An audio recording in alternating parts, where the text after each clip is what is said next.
പണ്ടൊക്കെ സ്കൂളിൽ പോയിരുന്നപ്പോൾ വിചാരിച്ചിരുന്ന ഒറ്റൊരു കാര്യമുള്ളൂ, പെട്ടെന്നൊന്നും വലുതാവുന്നെങ്കിൽ വീട്ടിലിരുന്നാൽ മതിയല്ലോ, പഠിക്കാനൊന്നും വരണ്ടല്ലോ എന്ന്.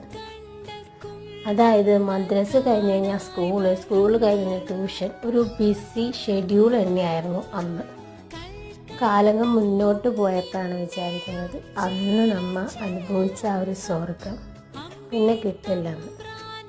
ചെറുതായിരുന്നപ്പോൾ വലുതാവുമ്പോൾ ചെറുതാവാനും മോഹിക്കുന്ന മനസ്സൊക്കെയാണ് നമ്മുടെ.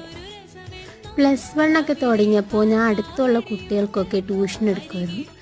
അപ്പോൾ അതിലൊരു കുട്ടി എന്നോട് പറയുകയുണ്ടായി, താത്താക്കൊക്കെ ഇപ്പോൾ സുഖമാണ്, ഇനി താത്താക്ക് പഠിക്കണ്ടല്ലോ, പെട്ടെന്നൊക്കെ കല്യാണമൊക്കെ കഴിക്കാമല്ലോ. അപ്പോൾ എനിക്ക് പറയാനുള്ളത്, നമ്മൾ മാക്സിമം നമ്മുടെ സ്കൂൾ ലൈഫൊക്കെ എൻജോയ് ചെയ്യാം. ഒരു നിമിഷം കഴിഞ്ഞു പോയാലാണ് നമുക്ക് ആ നിമിഷത്തിൻ്റെ വില